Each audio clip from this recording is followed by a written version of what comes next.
In a forgotten corner of San Diego Harbor, an exhausted single father inherited a rotting 1970s yacht from the man who abandoned him. Edward Ford, a mechanic drowning in his daughter's medical bills, planned to scrap it for parts. Instead, he discovered $280 million in stolen artwork hidden beneath the floorboards, a fortune that immediately put his life in danger. What began as bitter closure became a deadly game with art smugglers who'd waited decades to reclaim their prize, forcing Edward to choose between saving his daughter and doing what's right. Edward Ford's hands were still stained with motor oil when he signed the papers. He'd scrubbed them twice in the harbor authorities' cramped bathroom, but the grease had worked itself into the creases of his palms, the half-moons of his fingernails. The lawyer, a tired-looking man named Henderson with coffee breath and a loosened tie, didn't seem to notice or care. Before we jump back in, tell us where you're tuning in from, and if this story touches you, make sure you're subscribed, because tomorrow, I've saved something extra special for you. As I mentioned on the phone, your father's estate is quite simple, Henderson said, sliding another form across the scratched desk. There's the yacht moored in Section D. Some personal effects. No monetary assets to speak of. Edward stared at the document without reading it.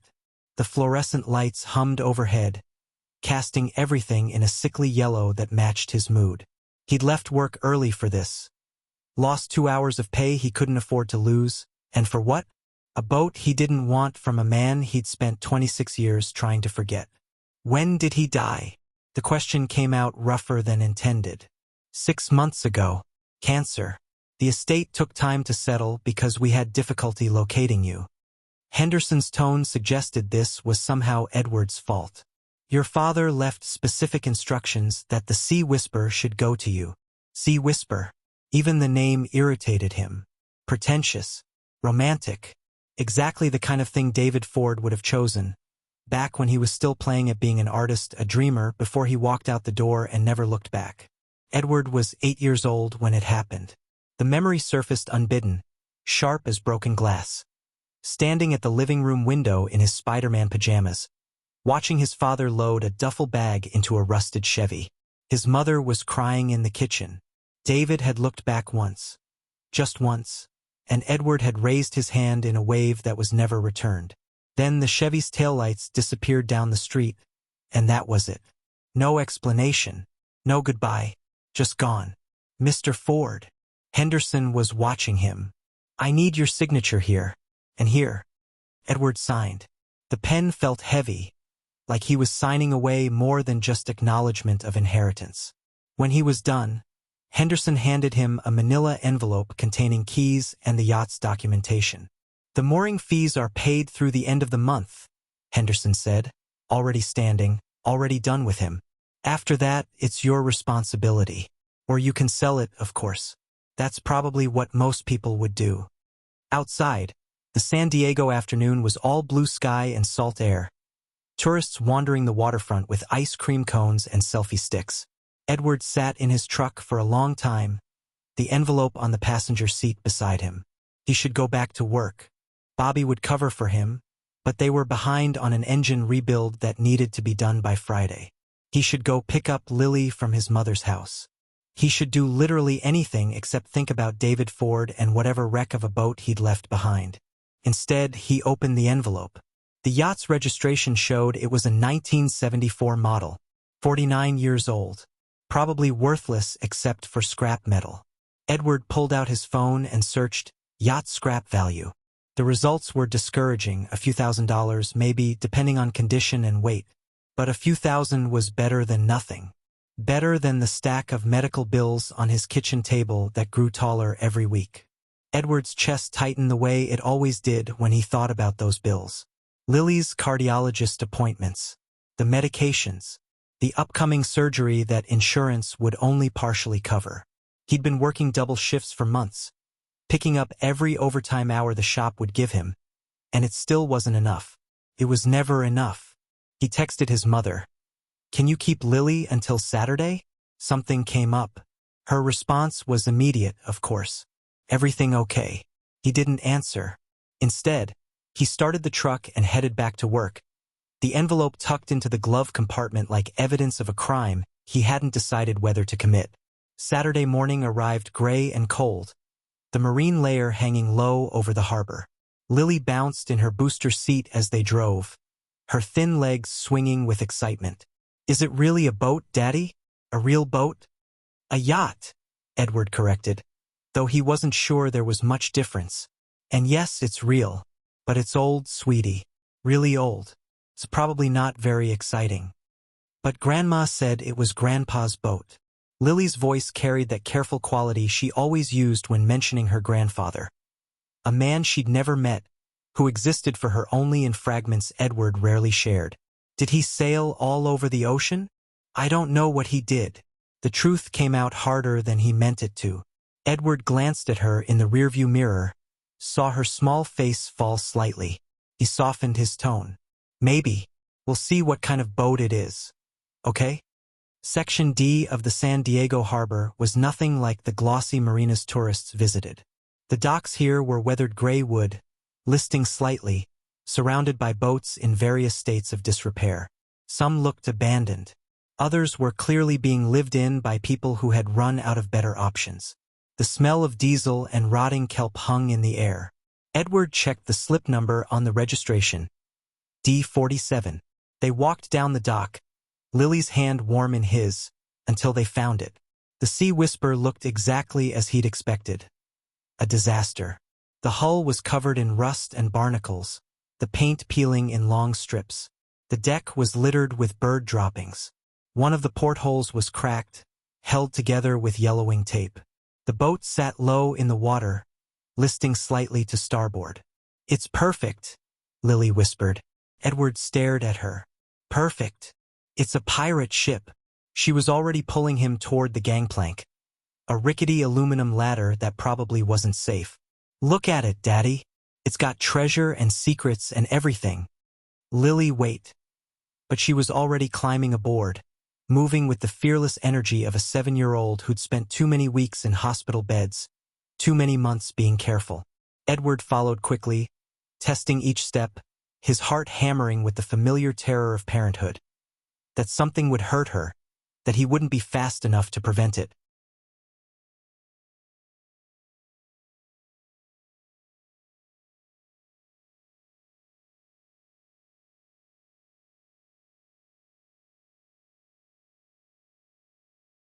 The deck creaked beneath their weight but held.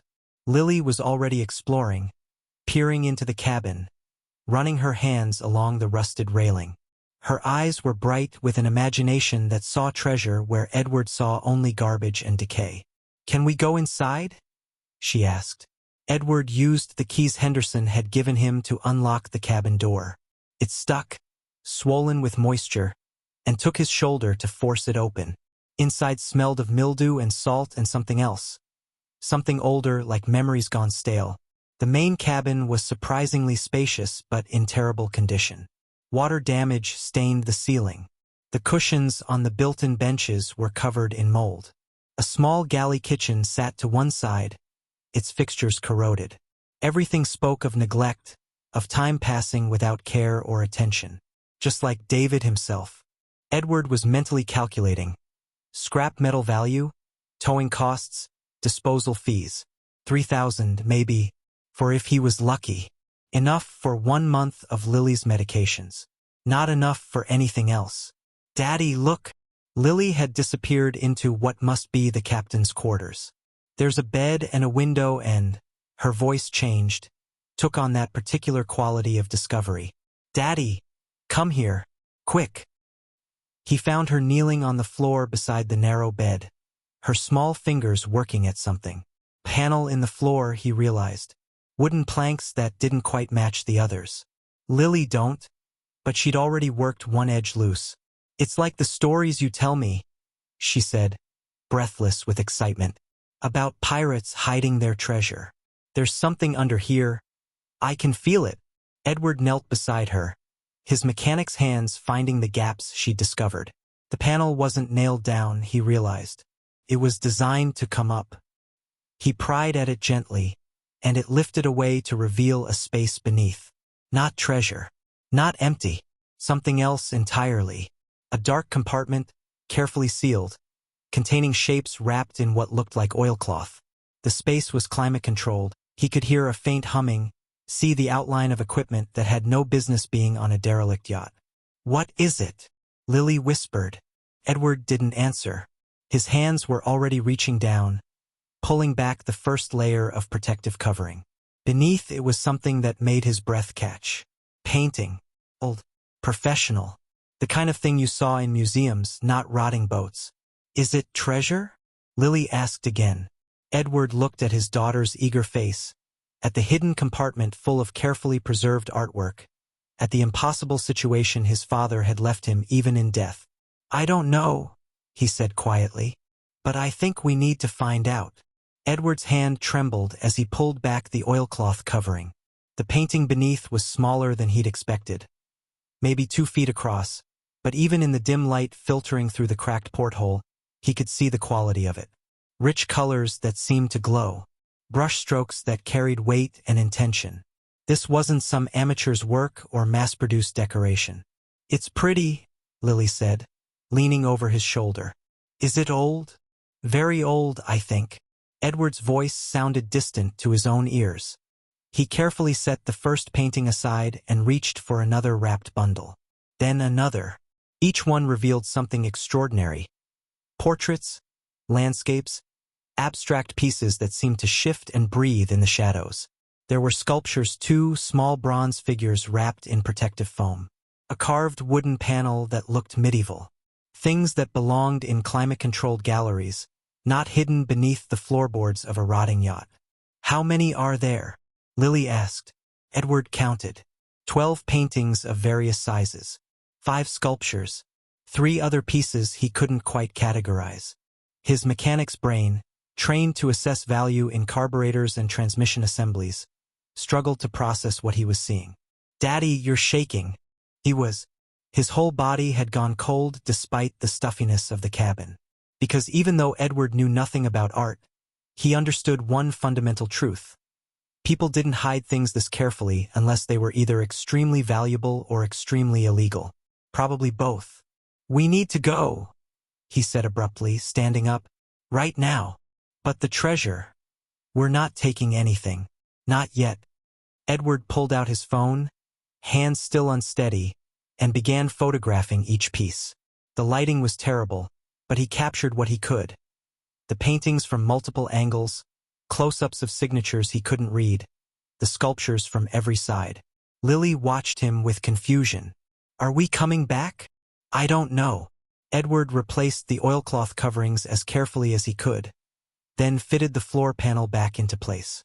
It settled with a soft click that sounded far too final. "Come on, sweetie. Let's get you home." The rest of Saturday passed in a fog. Edward dropped Lily at his mother's house with vague excuses about needing to handle estate paperwork. Grace had watched him with narrowed eyes. She always could tell when he was lying, but she didn't press. She never asked about David. That wound was still too raw for both of them, even after 26 years. Back in his apartment, Edward sat at his kitchen table surrounded by the evidence of his failing finances. Medical bills formed the tallest stack. $47,000 for Lily's last hospital stay. $12,000 still owed to her cardiologist. Another $8,000 in medications and tests. The surgery she needed, the one that might actually fix her heart instead of just managing the symptoms, would cost over $200,000 even with insurance. He'd been trying to save for it, picking up every overtime shift, skipping meals, letting his own prescriptions lapse because he couldn't afford both his and hers. And still, his savings account held exactly $3,247. Edward opened his laptop and pulled up the photos he'd taken on the yacht. The research started simple. He reverse image searched the clearest photograph, a portrait of a woman in an elaborate blue dress. Nothing came up. He tried cropping different sections, adjusting the lighting, searching for similar paintings. Still nothing concrete, but he found enough to make his pulse quicken. Auction results for 18th century portraits, museum collections featuring similar styles, articles about the art market's astronomical prices. One painting sold for $15 million. Another for $32 million.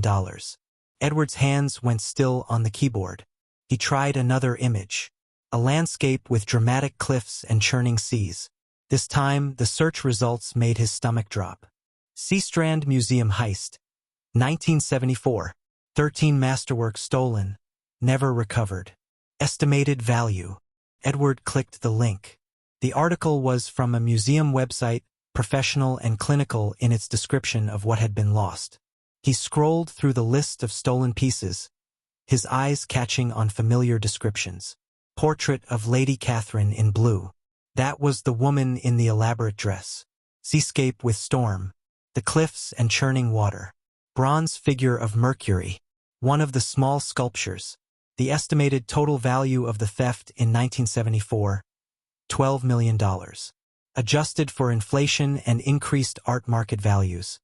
Potentially $280 million. Edward closed his laptop. Opened it again. Searched for more information about the heist. The details emerged slowly. The Seastrand Museum in Los Angeles. A small but prestigious institution. A sophisticated theft carried out during a special exhibition. No arrests were ever made. The art vanished completely, presumed destroyed or sold to private collectors overseas. And now it was sitting beneath the floorboards of his dead father's yacht. Monday morning, Edward called in sick to work for the first time in 3 years. Bobby texted him twice to check if he was okay. And Edward responded with vague assurances about a stomach bug. The lie tasted bitter, but he wasn't ready to explain. Wasn't ready to say the words out loud. My father was a thief, criminal, and he left me evidence. Instead, he searched for art experts in San Diego. Someone discreet. Someone who could verify what he'd found without asking too many questions. Catherine Beaumont's website looked professional but slightly outdated. Former curator at the San Diego Museum of Art. Now offering private authentication and appraisal services. Her photo showed a woman in her 60s with sharp eyes and an expensive-looking scarf. Edward composed an email, rewrote it 4 times, and finally sent something intentionally vague. I've recently inherited some artwork and would like a professional opinion on its authenticity and value. The pieces are quite old and possibly significant. Would you be available for a confidential consultation? Her response came within an hour. I'd be delighted to help. My consultation fee is $500 for an initial assessment. When would you like to meet? $500. Edward looked at his bank balance and felt sick. But what choice did he have? They arranged to meet at a coffee shop in La Jolla on Wednesday afternoon. Edward brought his laptop and a USB drive with the photographs. His palms sweating as he waited. Catherine Beaumont arrived precisely on time. Elegant in a way that made Edward acutely aware of his oil-stained work jacket and scuffed boots. She ordered an espresso and got straight to business. Show me what you have. Edward opened his laptop, angled it toward her, and pulled up the first image. Her expression didn't change, but something shifted in her eyes. A sharpening. A sudden intensity that reminded Edward of predators he'd seen in nature documentaries. Where did you get these? Her voice was carefully neutral. An inheritance. From my father. He died recently. I see. Catherine scrolled through the images slowly, professionally, but Edward could see her breathing had changed. Faster. Shallower. And your father acquired these how? I don't know. The truth. I didn't know him well. We weren't close. Catherine nodded slowly, still studying the photographs. When she finally looked up, her expression was unreadable. Preparing and narrating this story took us a lot of time. So if you are enjoying it, subscribe to our channel. It means a lot to us. Now back to the story. Mr. Ford, I'm going to be very direct with you. These pieces, if they're authentic and the photographs suggest they might be, are extremely valuable. We're talking tens of millions of dollars. Possibly more. She paused, letting that sink in. They're also, I believe, stolen property from a famous unsolved theft. Edward's throat went dry. The Seastrand Museum. You know about it, then? I researched. After I found them. He met her eyes. I need to know what I'm dealing with. Are they real? I'd need to examine them in person to be certain. But based on what I'm seeing. Catherine tapped one of the images, the portrait in blue. This brushwork, these pigments, the craquelure patterns, they're consistent with the period and artist. If these are forgeries, they're extraordinary forgeries. And if they're real? Catherine's smile was thin. Then you have a very complicated situation, Mr. Ford. Stolen art doesn't belong to whoever finds it. It belongs to its rightful owners. Museums, insurance companies. The law is quite clear on this. But, however, she leaned forward slightly. The law is also quite slow, and there are always alternative markets, private collectors who ask fewer questions. People who would pay substantial sums for pieces like these, no questions about provenance. Edward stared at her. You're suggesting I sell stolen art. I'm suggesting you have options. Catherine's tone was matter-of-fact. You could go to the authorities, turn everything over, receive nothing but potential legal complications. Or you could be practical. I have connections, discreet buyers. We could arrange something that benefits everyone. His phone buzzed. A text from his mother. Lily's asking when you're picking her up. She misses you.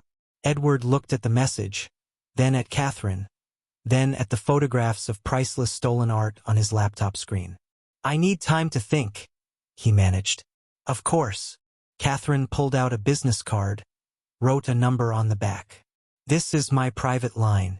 Call me when you're ready to discuss next steps. But Mr. Ford? Don't wait too long. If you found these pieces, others might be looking for them too. She left him sitting there, surrounded by the wreckage of impossible choices. That night, back at the yacht, Edward pried up the floor panel again. The hidden compartment hummed softly, its climate control still functioning after all these years. Someone had planned this carefully. Someone had wanted these pieces preserved. His father had wanted them preserved. Edward found the journal tucked beneath the last sculpture. A leather-bound book he'd missed in his initial shock. His father's handwriting filled the pages, small and careful. The first entry was dated 1972. Edward began to read. And with each page, the man who'd abandoned him became someone new. Someone complicated.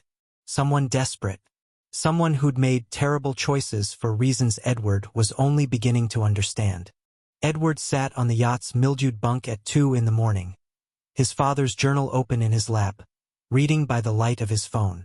The words blurred together sometimes, and he had to backtrack, reread sentences that didn't quite make sense the first time. David Ford's handwriting was elegant but hurried, like someone racing against time. March 1972. Sold 3 paintings today. Not my best work, but good enough for the tourists on the boardwalk. Made $80. It's not enough. It's never enough. Sarah is pregnant. 8 weeks, and I still haven't told her about the debts. How can I tell her that the gallery show I promised, the career I swore was just around the corner?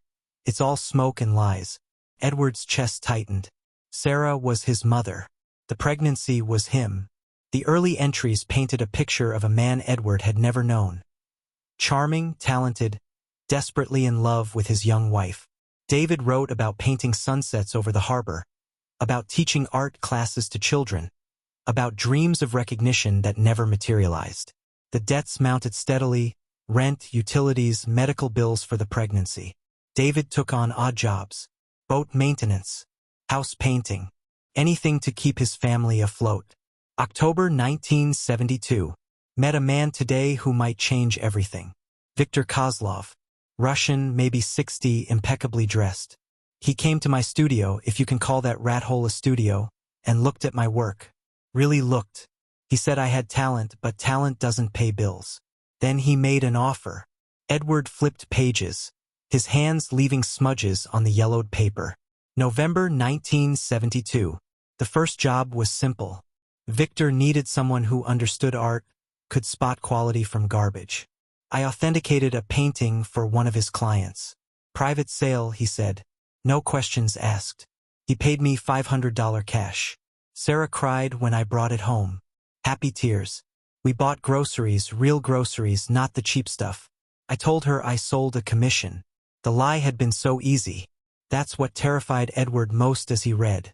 How quickly his father had justified the first compromise. How smoothly the second followed. Then the third. By early 1973, David was deeply embedded in Viktor Kozlov's world. Art smuggling, it turned out, was a sophisticated business.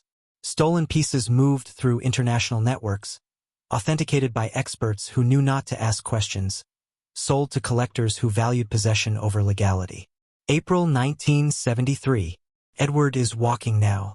Took his first steps yesterday while I was at work. Sarah told me about it when I got home, and I smiled and celebrated, but inside I was screaming. I missed it. I missed my son's first steps because I was helping Victor move a stolen Monet through a shipping container in Long Beach. Edward had to stop reading. Set the journal down. Breathe. His earliest memory of his father was vague.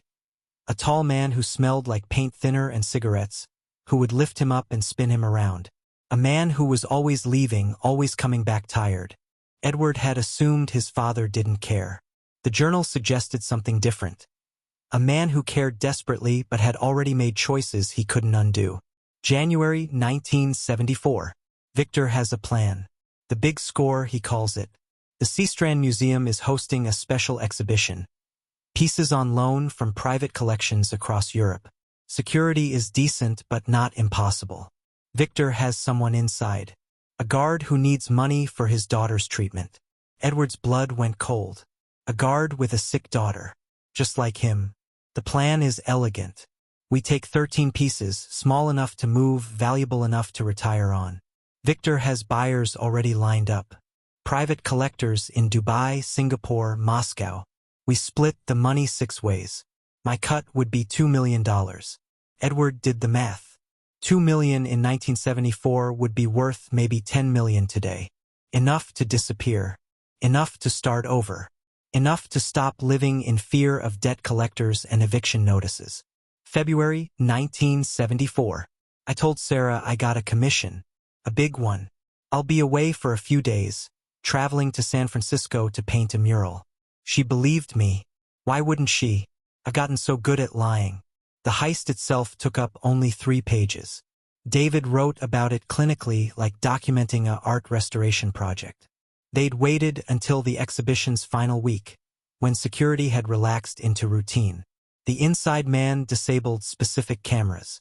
Victor's team entered through a service entrance. 14 minutes. 13 pieces. No alarms until they were already gone. We did it. We actually did it. The pieces are in a warehouse in Tijuana, waiting for transport. Victor is ecstatic. The buyers are ready. In 3 days we hand over the art, collect our money, and vanish into new lives. Sarah and Edward will finally have everything they deserve. But the next entry was different. The handwriting was shakier, more frantic. Victor's buyer isn't a collector. I overheard him talking to one of the others. The pieces aren't going to Dubai or Singapore. They're going to a private vault in Switzerland, locked away forever. No one will ever see them again. Masterworks will disappear into darkness, hoarded by some billionaire who treats them like gold bars in a safe. Edward could feel his father's crisis bleeding through the words. I became a thief to save my family. But I'm also an artist. These paintings, these sculptures, they're not just valuable. They're important. They're humanity's heritage. And I'm about to let them disappear forever for money. The entries after that showed a man unraveling. David wrote about sleepless nights, about looking at his infant son and wondering what kind of father he was becoming, about the museum guard who'd been fired, whose daughter might not get her treatment now because of what they'd done. March 1974. I've made my decision. Victor will kill me for this, but I can't let those pieces vanish. I can't live knowing I destroyed something irreplaceable just because I was weak. I'm taking the art, hiding it.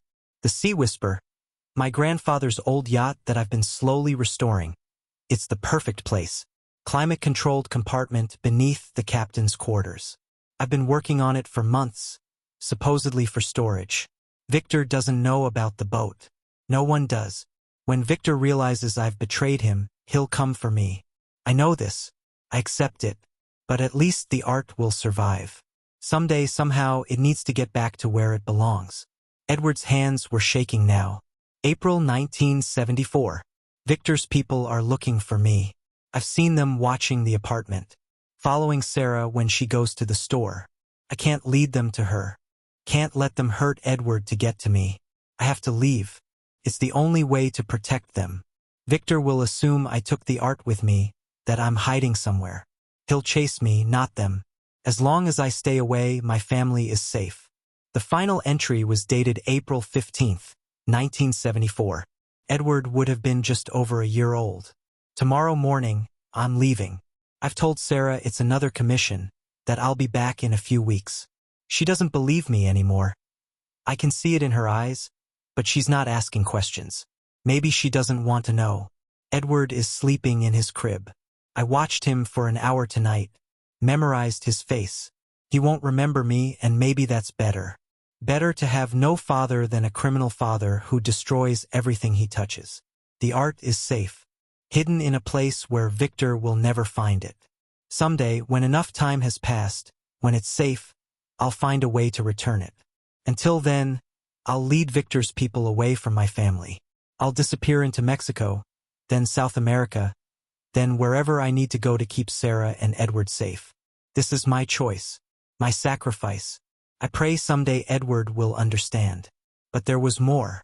Tucked between the final pages was a separate letter, written in different ink, the handwriting older, shakier. Dated 6 months ago. Edward, if you're reading this, I'm dead. Cancer probably. Been feeling it coming for a while now. I don't have much time, so I'll be brief. The art on this boat is stolen. You've probably figured that out by now. What you don't know is that Viktor Kozlov, the man I stole it from, got out of prison 3 years ago. He served 20 years for the Seastrand heist after the FBI caught him trying to sell other pieces. He's old now, but he's not done. He's been looking for this art for 46 years. I stayed away from you your whole life to keep you safe. Watched from a distance. Sent money when I could, though your mother always returned it. I wanted to come back so many times. Wanted to explain. But I couldn't risk leading Victor to you. Now I'm dying, and I'm giving you an impossible choice. The art belongs in a museum. It should be returned. But returning it will bring attention. Questions. And questions might lead Victor to you, to your mother, to your daughter. I've left you this burden because you're stronger than I ever was. You're a better father. A better man. Whatever you decide. Keep it, return it, destroy it. I trust you. And I'm sorry. For everything. Your father, David Ford Edwards, sat in silence for a long time, the journal heavy in his lap. Outside, the harbor was quiet except for the gentle slap of water against the hull. Dawn was coming, painting the sky gray. His phone buzzed. A text from his mother. Can we talk? It's about your father. Edward stared at the message. Grace had spent 26 years refusing to speak about David, forbidding even the mention of his name. Now, suddenly, she wanted to talk? He called her. She answered on the first ring. You found something, she said. Not a question. How did you know? Because I've been waiting 26 years for someone to find it. Grace's voice was tired. Old. Come to the house, Edward. We need to talk about your father. About what he really was. And about the people who are probably already looking for you. Edward looked at the hidden compartment, at his father's journal, at the impossible inheritance that was both salvation and curse. I'm on my way, he said. Grace's house looked smaller than Edward remembered, though nothing had actually changed. Same beige stucco, same drought-resistant landscaping, same wind chimes on the porch that had been hanging there since he was a teenager. He sat in his truck for a moment, gathering courage, before walking to the door. His mother opened it before he could knock. She looked older than she had just days ago, the lines around her eyes deeper, her shoulders bent under invisible weight. You look terrible, she said. Good morning to you too, Mom. Grace stepped aside to let him in. The house smelled like coffee and the lavender sachets she kept in every closet. Lily was still asleep in the guest room. Edward could see her small form curled under the blankets through the half-open door. Sit, Grace commanded, pointing at the kitchen table. She poured 2 cups of coffee without asking if he wanted any. You found the boat. The Sea Whisper. Yes. And what was on it? Edward's hands wrapped around the coffee mug, seeking warmth he didn't really feel. How long have you known? About the art? I didn't. Not specifically. Grace sat across from him, her own coffee untouched. But I knew your father was involved with dangerous people. I knew he didn't just leave because he was a coward or because he stopped loving us. He wrote you didn't believe his lies anymore. At the end. I didn't. But I also didn't ask questions because I was afraid of the answers. Grace's voice was steady, matter-of-fact, the way she'd always handled difficult things. After he left, men came looking for him. Well-dressed men with cold eyes. They asked questions. Watched the house. It went on for months before they finally stopped. Edward felt ice forming in his stomach. What kind of questions? Where David had gone. What he'd taken with him. Whether he'd contacted me. She met his eyes. I told them the truth. That he'd left and I didn't know where he was. Eventually they believed me. Or they decided I wasn't useful. Either way, they disappeared. Did they threaten you? Not directly, but the implication was clear. Grace's jaw tightened. Then, about a year after David left, money started appearing. Cash in envelopes, slipped under the door at night. No note, no return address, just enough to help with bills, with raising you. Dad's money. I always sent it back. Left it on the porch in the same envelope with return to sender written across it. I didn't want his guilt money. Didn't want anything that came from whatever he'd done. She paused. The money stopped coming about 15 years ago. I assumed he'd given up. Or died. I never tried to find out which. Edward pulled out his phone. Showed her a photo of David's final letter.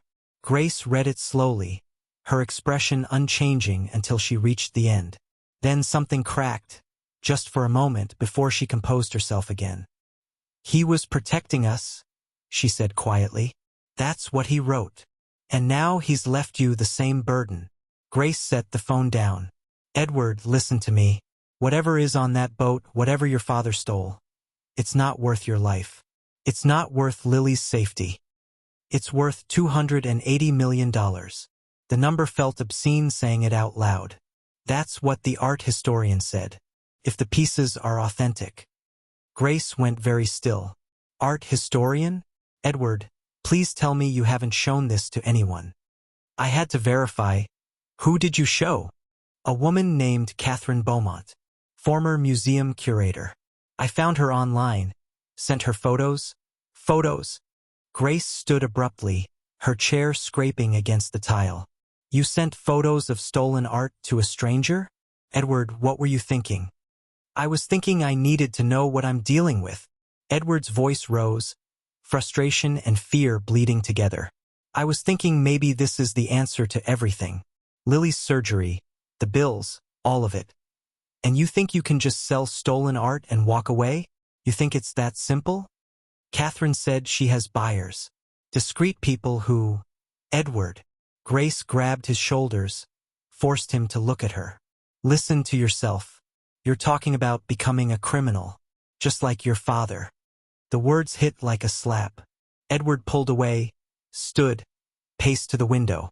Outside, the neighborhood was waking up. A man walking his dog. A teenager getting the newspaper. Normal life, continuing without knowledge of the chaos swirling just beneath the surface. His phone buzzed. Text from an unknown number. Mr. Ford, we should talk. Soon. People are looking for something that belongs to them. Edward's blood went cold. He showed the message to Grace. It's starting, she said. Just like before. Another buzz. This time from Bobby. Dude, there's a guy at the shop asking about you. Says he's a friend of your dad's. Feels wrong. Should I tell him anything? Edward's fingers were shaking as he typed back. Don't tell him anything. I'll explain later. Then another message. This one from Catherine Beaumont. Mr. Ford, I've completed my preliminary research. The pieces are authentic. We need to meet immediately to discuss next steps. This is time-sensitive. 3 messages. 3 different threats converging. Grace was already moving, heading toward the guest room. I'm keeping Lily here. You don't bring her anywhere near this. Mom.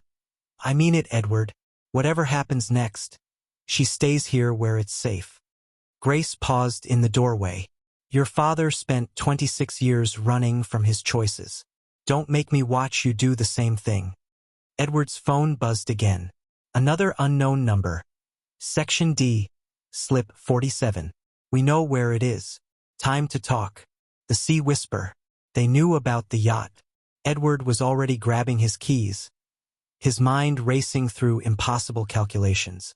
The art was still on the boat. He'd been too overwhelmed to move it after finding the journal. If someone got to it first, everything was gone. The fortune, the choices, the possibility of saving Lily.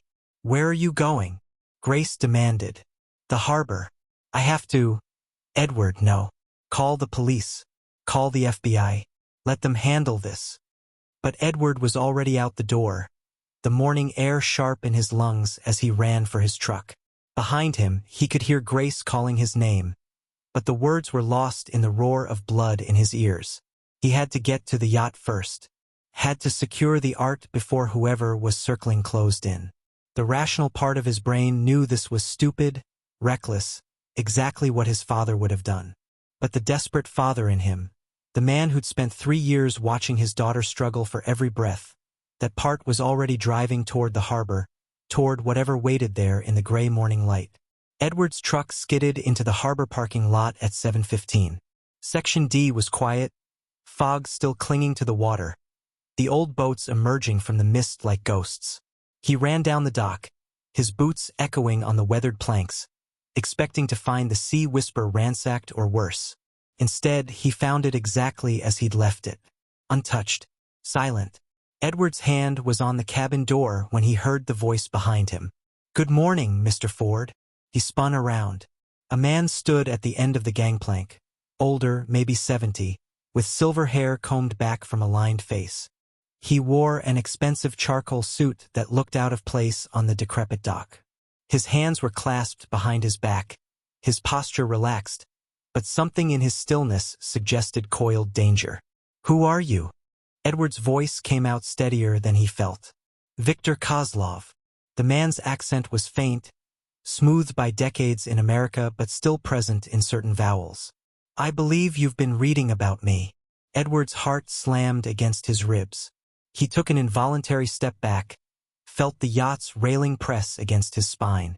Victor smiled. A grandfather's smile, warm and practiced. Please don't be alarmed. I'm here to talk, nothing more. May I come aboard? These old knees don't appreciate standing on docks. Stay where you are. As you wish. Victor remained at the gangplank's entrance, making no move forward. I knew your father, Edward. May I call you Edward? David and I were partners once. Good partners until he decided to take something that didn't belong to him. He took it from you because you were going to bury it forever. Victor's eyebrows rose slightly. Ah, you've read his journal, then. His version of events. Let me offer mine. He gestured toward the yacht's deck chairs. Are you certain I can't sit? This really will take only a moment. Every instinct screamed at Edward to run, to call the police, to do anything except stand here talking to the man his father had feared for 26 years. But he also needed to understand what he was dealing with. Fine. Stay at that end. Talk. Victor settled onto the dock's edge instead, moving with the careful precision of someone who'd learned to make every motion count. Your father was talented but naive. He thought art belonged to the world, that hiding masterworks was somehow worse than stealing them. But I spent 20 years in prison because of his principles, Edward. 20 years while those pieces sat here worthless to everyone. They're not worthless. They're priceless. Semantics. Art only has value when it can be sold, appreciated, possessed. Hidden art is just paint and canvas rotting in darkness. Victor's expression remained pleasant, conversational. I'm 73 years old. I have perhaps 10 good years remaining. All I want is what was promised to me 46 years ago. My share of those pieces so I can retire in peace. And if I say no, then we have a problem. Victor's tone didn't change, but something shifted in his eyes. I know about your daughter, Edward. Lily, age 7, congenital heart condition. She attends Franklin Elementary. Your mother picks her up Tuesdays and Thursdays. The world tilted. Edward's hands clenched into fists. If you touch her, I would never harm a child.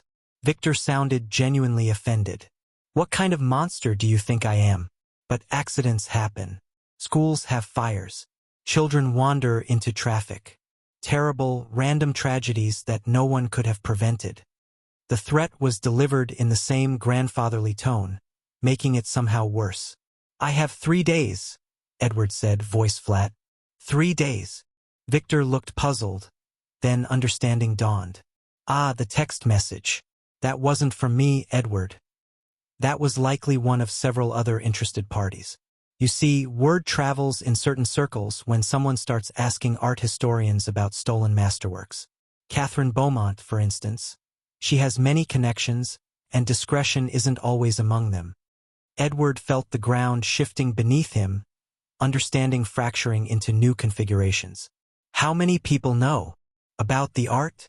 Several by now, I imagine. About where it is? Just me. For the moment. Victor stood, brushing off his suit. So here's my offer, you give me 5 pieces. Your choice which ones. The rest you keep. Sell them, return them, burn them, I don't care. 5 pieces in exchange for your family's safety and my silence about where the rest are hidden. That's generous? I know, but I'm tired, Edward. Tired of chasing, tired of fighting.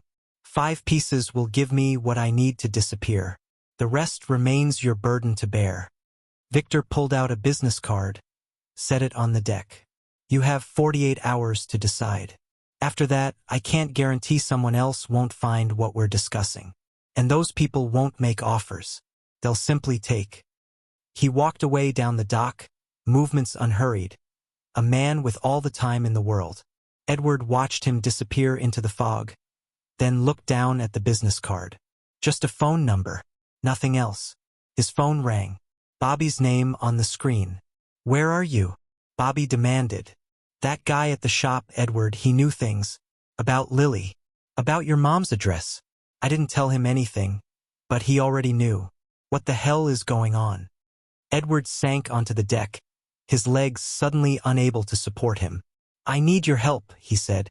And I need you to promise you won't call the police until I explain everything. A long pause. Then, I'm on my way.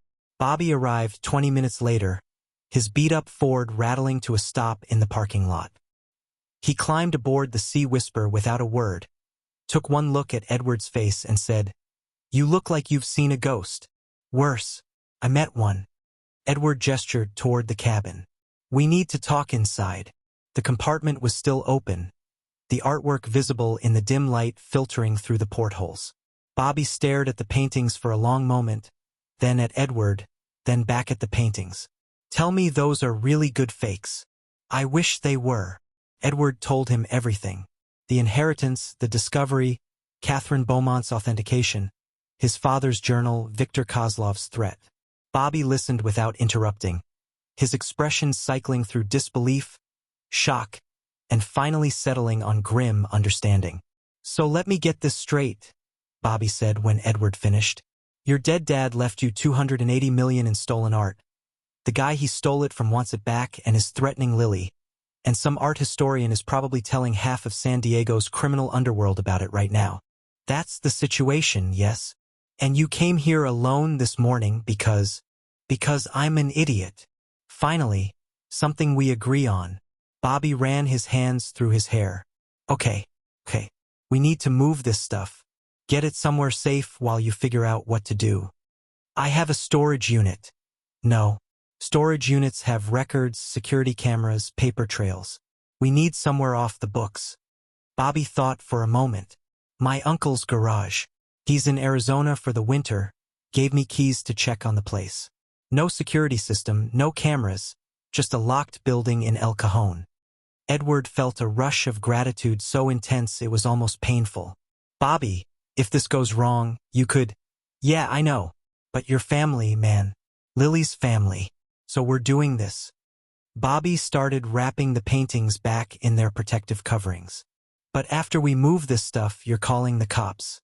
Or the FBI. Or someone with a badge and a gun. Victor said other people are looking. Then we need people with bigger guns. Bobby's tone left no room for argument.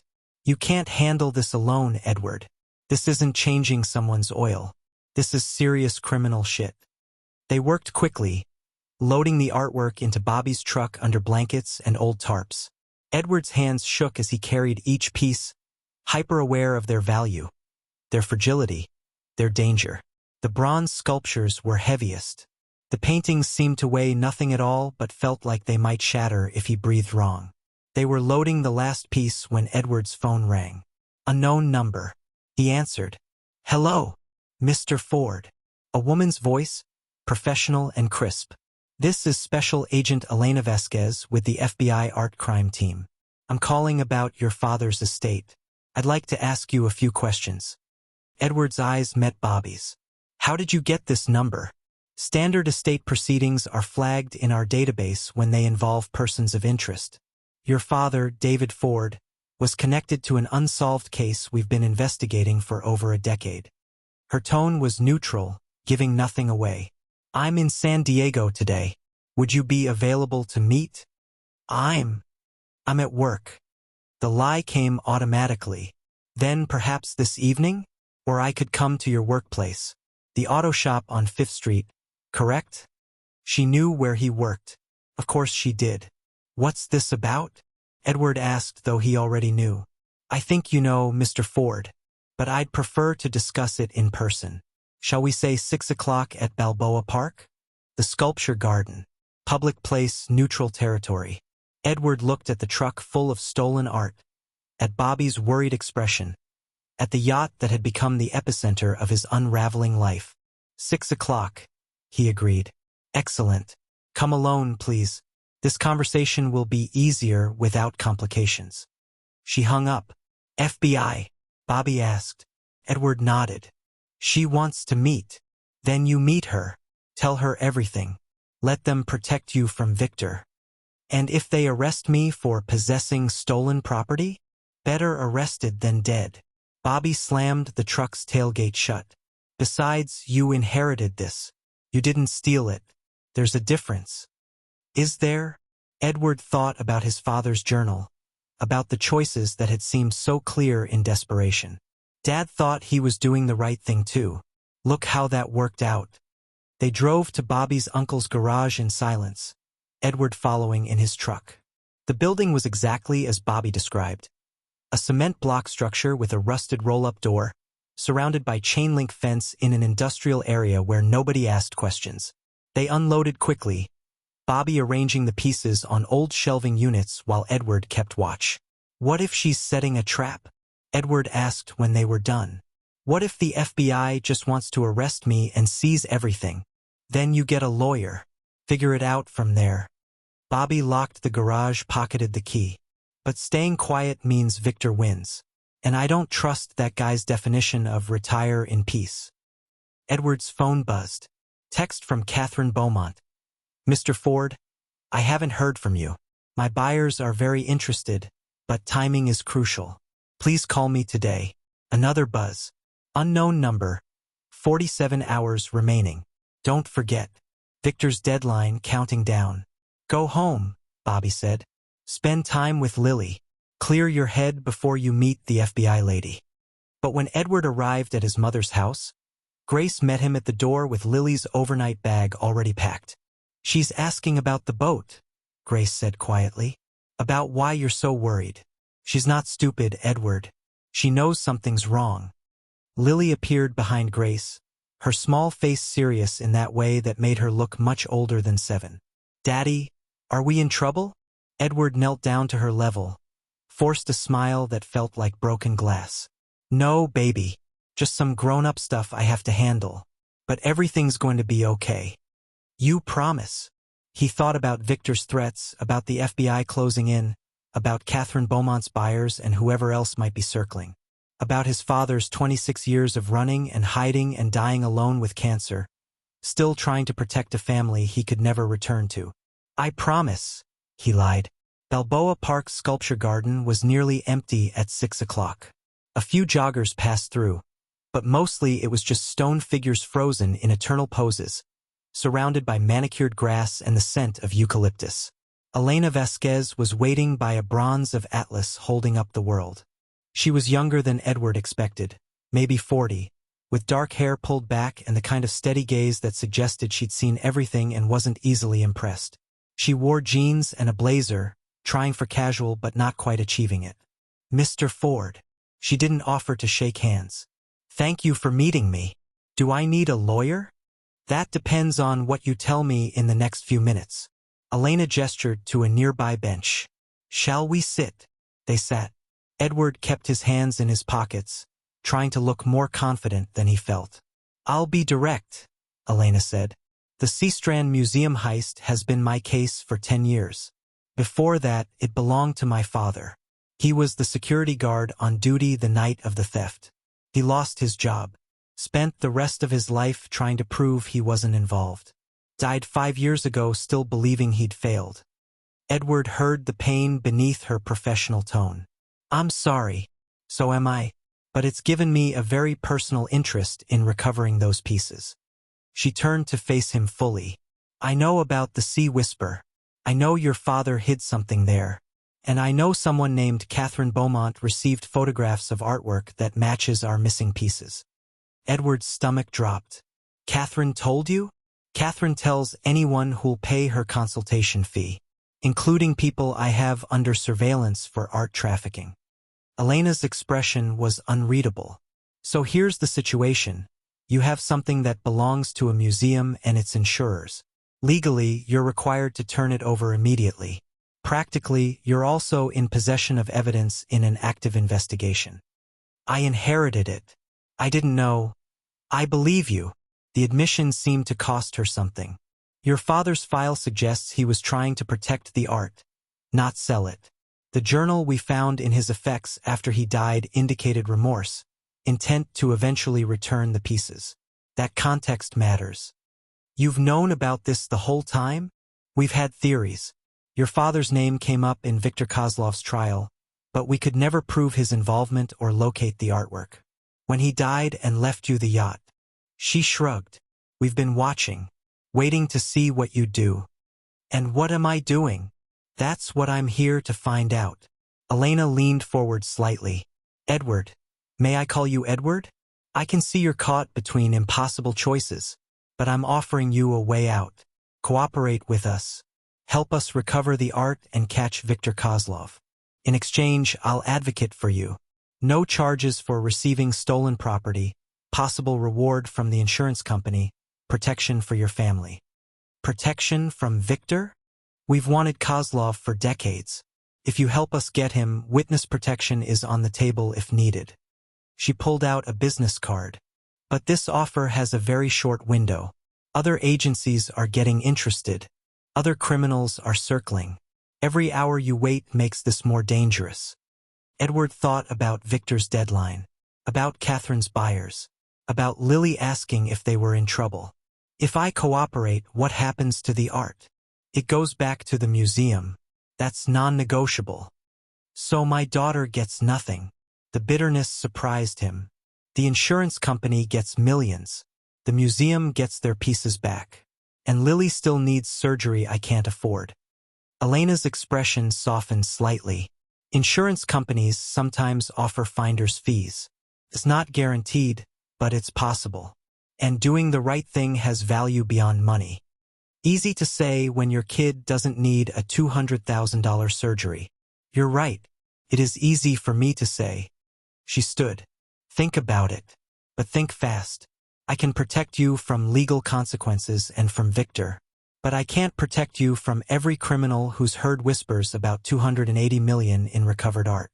That's a secret that won't keep much longer." She walked away, leaving Edward sitting alone among the stone figures, each one frozen in their own eternal struggle. His phone buzzed. Text from Bobby. "How'd it go?" Edward stared at the message, then at Elena's business card, then at the sculpture of Atlas forever holding up the weight of the world. He typed back, "I don't know, but I think I'm going to need that lawyer after all." Edward didn't sleep that night. He sat at his kitchen table with Lily asleep in her room, staring at 3 different phone numbers. Victor's, Elena's, and Catherine's. 3 different paths, each one leading somewhere he couldn't quite see. At 2 in the morning, he made his decision. He called Elena. She answered on the second ring, her voice alert despite the hour. "Mr. Ford, I'll cooperate," Edward said. "But I have conditions." "I'm listening." "You protect Lily. That's non-negotiable. Whatever happens, my daughter stays safe." "Agreed. What else?" "I want it in writing that I'm cooperating voluntarily. That I'm a witness, not a suspect." "I can arrange that." Elena's tone shifted, became more businesslike. "Where is the artwork currently?" "Safe. Off-site. I'll tell you the location when we have terms in writing." A pause. "You don't trust me." "I don't trust anyone right now." Edward rubbed his eyes. "Victor gave me 48 hours. We're down to about 36. What's your plan?" "We set a trap. You arrange to meet Victor, ostensibly to hand over the pieces he requested. We wire you, position agents around the location, and catch him in the act of receiving stolen property. Once we have him, you're clear. And if something goes wrong? That's why we prepare thoroughly." Elena's confidence was absolute. "I've been doing this for 15 years, Edward. Victor Kozlov is sophisticated, but he's also 73 and desperate. Desperate people make mistakes." Edward thought about his father's journal, about how desperation had led David Ford down a path he could never escape. "When do we do this?" "Tomorrow night. The Sea Whisper. It's isolated, defensible, and Victor already knows the location. We'll have agents positioned throughout the harbor, snipers on the warehouse roofs, and backup ready to move in. You'll wear a wire. Get him talking about the heist, about threatening your family. Once we have enough for conspiracy and extortion charges, we move in." "What about the other people looking for the art? Catherine's buyers, whoever else is out there?" "We'll handle them after we have Victor. One crisis at a time." Elena's voice softened slightly. "Edward, I know this is terrifying, but it's the right choice. Your father spent 26 years running from this. You're facing it head-on. That takes courage." Edward didn't feel courageous. He felt like a man standing at the edge of a cliff, about to jump and hoping someone had remembered to pack a parachute. "Okay," he said. "Tomorrow night. The yacht. I'll text Victor in the morning to set it up." "Good. Meet me at the FBI field office at noon. We'll go over everything, get you fitted with the wire, prepare for contingencies." She paused. "And Edward? Don't contact Catherine Beaumont. Don't respond to any unknown numbers. Don't tell anyone except Bobby about this plan. The fewer people who know, the safer you are." After they hung up, Edward sat in the darkness for a long time. Through Lily's bedroom door, he could hear her soft breathing, the sound that had anchored him through 3 years of single parenthood. Everything he was doing, every risk he was taking, was for that sound to continue. His phone buzzed. Text from an unknown number. 34 hours. Tick-tock. Victor, reminding him the clock was still running. Edward typed a response. "I have what you want. Sea Whisper. Tomorrow 9 p.m. Come alone." The response was immediate. "See you then." The FBI field office was nothing like Edward expected. No dramatic entrance, no obvious security. Just a modern building in Mission Valley with a parking garage and a reception desk. Elena met him in the lobby, led him through security, and brought him to a conference room where 2 other agents waited. "This is Agent Morrison and Agent Park," Elena said. "They'll be running tactical support tomorrow night." Morrison was a broad-shouldered man in his 50s who looked like he'd been doing this since Edward was in diapers. Park was younger, intense, with the kind of precise movements that suggested military background. They spent 2 hours going over the plan. Edward would arrive at the yacht at 8:30, giving them time to set up. The wire would be taped to his chest, transmitting to a receiver in Elena's vehicle parked 2 blocks away. Agents would be positioned on neighboring boats, on the dock, in the parking lot. Snipers on the warehouse roof across the channel. Victor will likely bring backup, Morrison said, spreading a map of the harbor across the table. His known associate, Nina Kowalski, has been spotted in San Diego. Former military, works as his enforcer. If she's there, we need visual confirmation before we move in. Edward's stomach tightened. Enforcer? Don't worry, Park said. We'll have overwhelming force. The moment Victor accepts the art or makes any threatening statement, we move. You'll be surrounded by federal agents. Nothing will happen to you. Elena fitted the wire herself, showing Edward how to activate it, how to position himself for optimal audio. The device was smaller than he expected, barely noticeable under his shirt. Remember, she said, we need him to incriminate himself. Ask about the original heist. Get him to admit he's extorting you. The more he talks, the stronger our case. What if he suspects something? He will suspect something. Victor's survived this long by being paranoid. Elena met his eyes. But he's also desperate for those pieces. Desperation overrides caution. Just stay calm, follow the script we discussed, and trust that we've got you covered. Edward practiced the conversation, the questions he'd ask, the responses that would draw Victor out. Felt rehearsed, artificial. He said as much. Good, Morrison said. That means you're thinking clearly.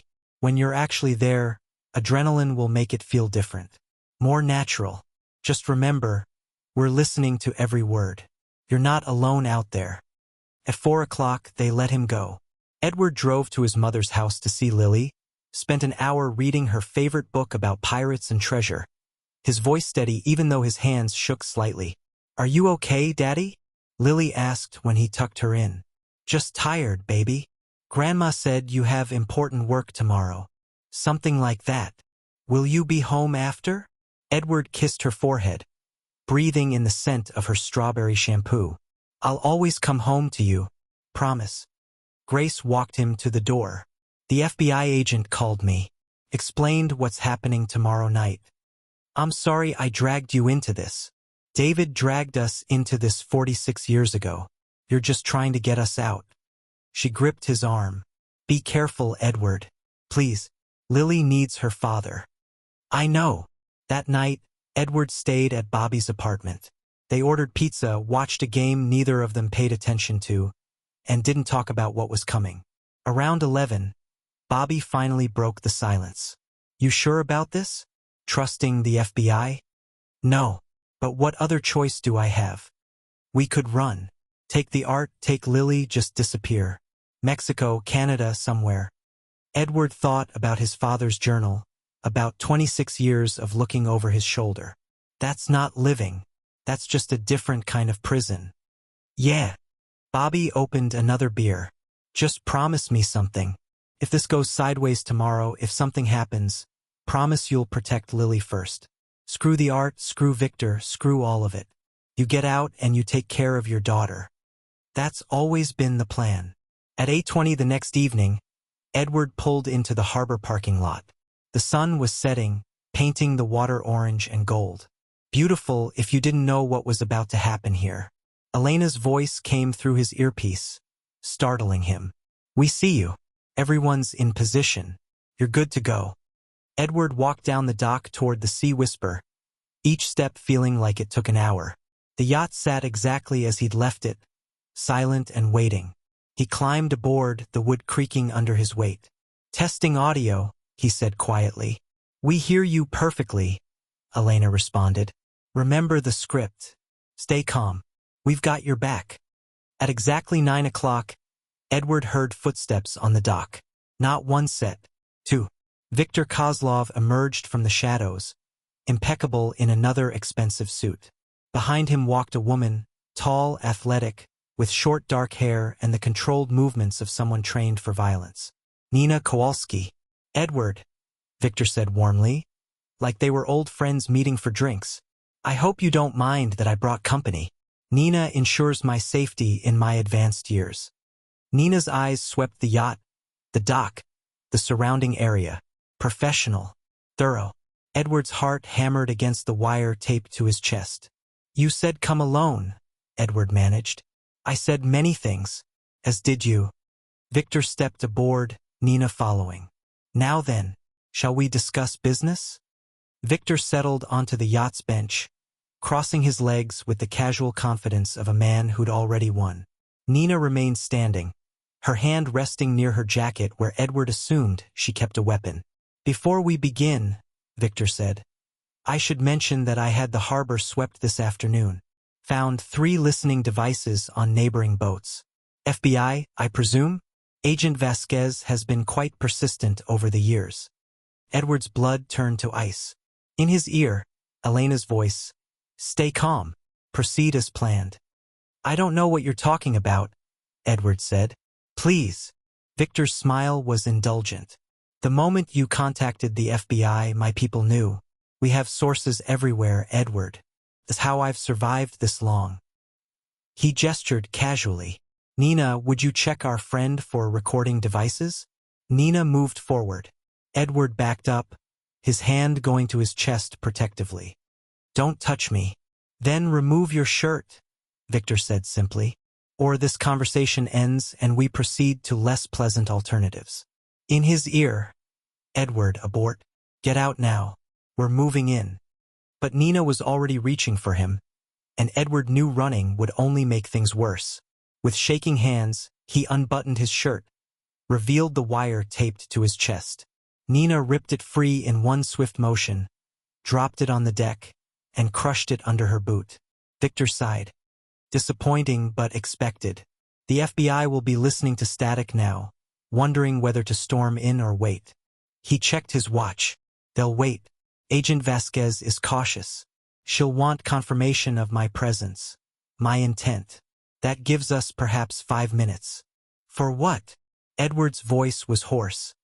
For you to make a real choice, not one orchestrated by federal agents. Victor leaned forward. "I have men watching your mother's house right now, Edward. Watching Grace and Lily through the kitchen window.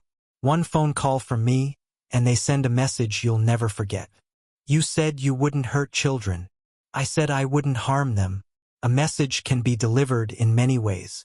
A fire, a break-in, a car accident blocks away that traumatizes your daughter for life."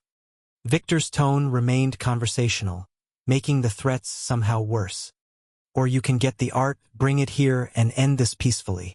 Nina spoke for the first time, her voice flat and professional. 5 pieces.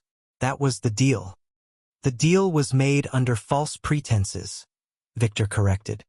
"Now I want all of it. You have 4 minutes, Edward." Edward looked at Nina, searching for any sign of humanity, any crack in her professional mask.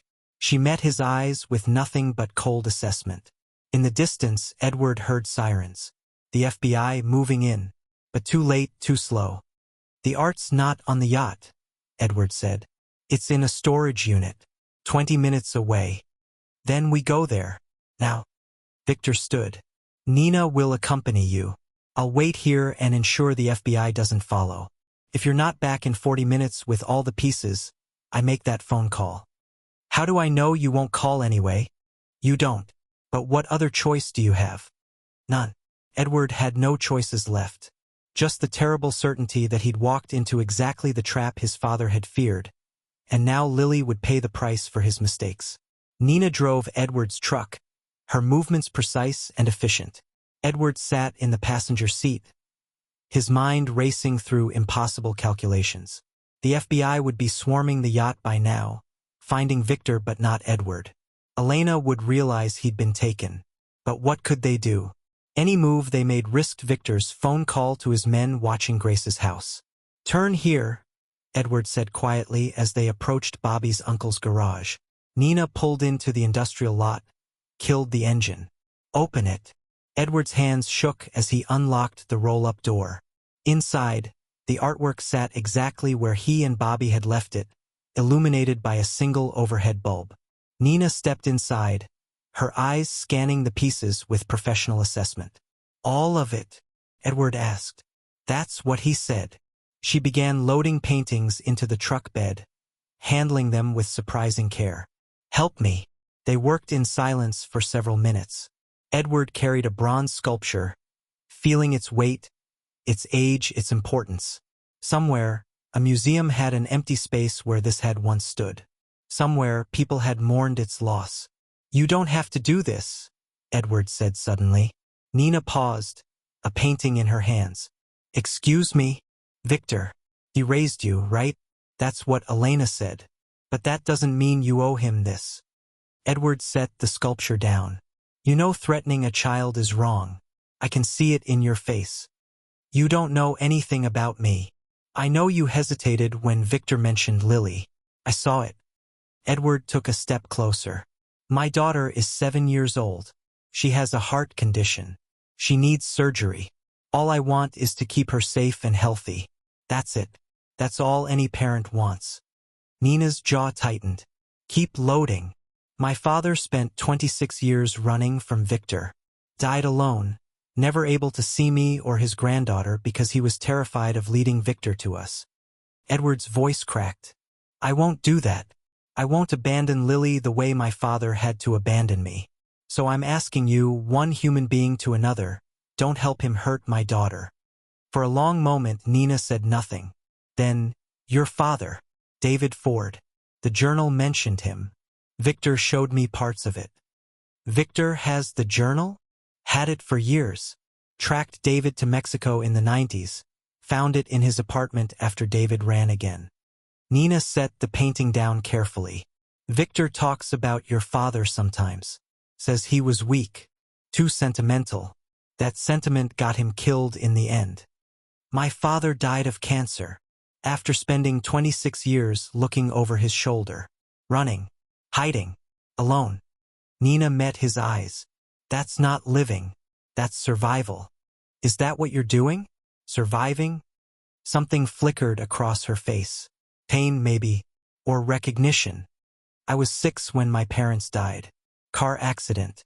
Victor's organization took me in. Fed me. Clothed me. Trained me. He's the only family I've ever known. Family doesn't threaten children to get what they want."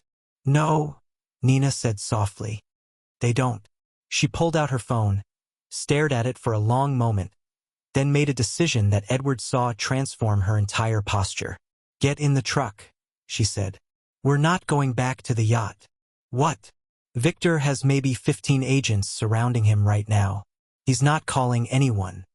Nina started the engine. "But his other men, the ones watching your mother's house, they're real. I know where they are. We're going there first." Edward's heart hammered. "Why are you helping me?" "Because I've been doing this for 20 years, and I'm tired of it." Nina's voice was tight.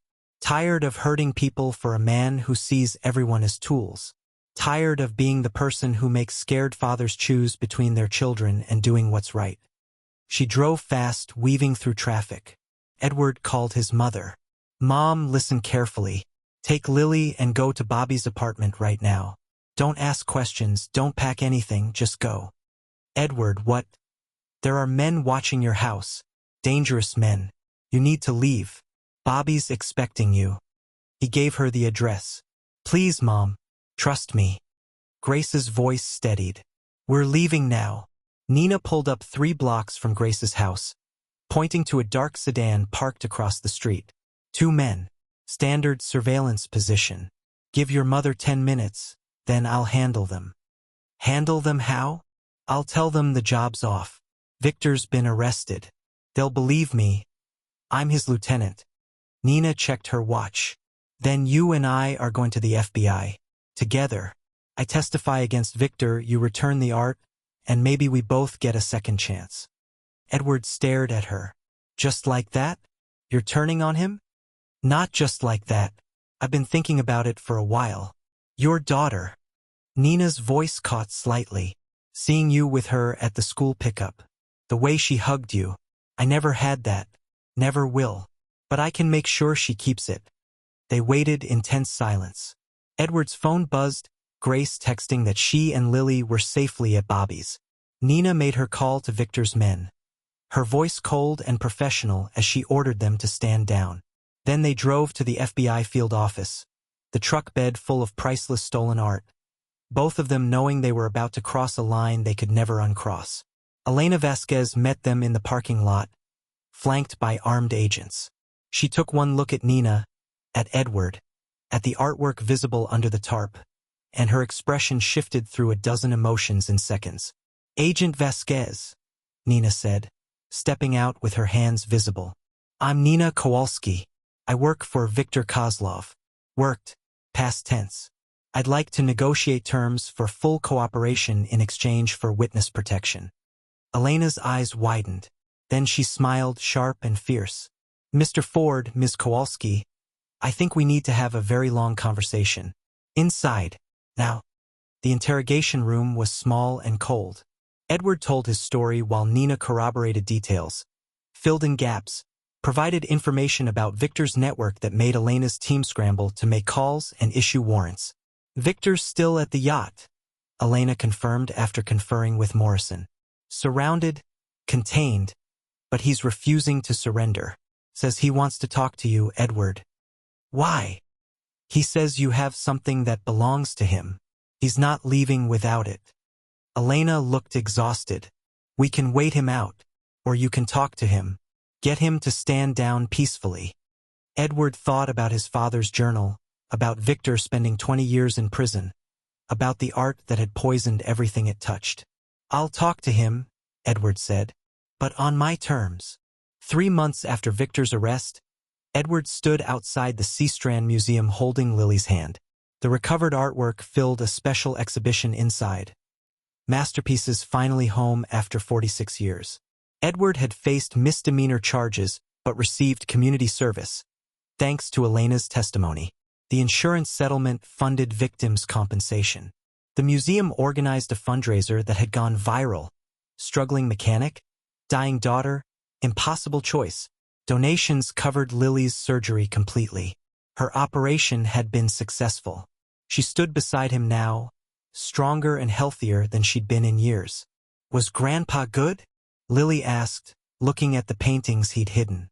Edward thought about sacrifice, about 26 years of watching from a distance, about choices echoing across generations. "He tried to be," Edward said. "He made mistakes, but he loved us." That evening, they scattered David's ashes at sea from a small boat Edward had bought. Not the Sea Whisper that was evidence now, but something honest and theirs. "The greatest inheritance," Edward told Lily as the sun set, "isn't what you receive, it's what you choose to pass on." And he chose presence over absence, love over fear, being there over running away. Every single day. Up next, you've got 2 more standout stories right on your screen. If this one hit the mark, you won't want to pass these up.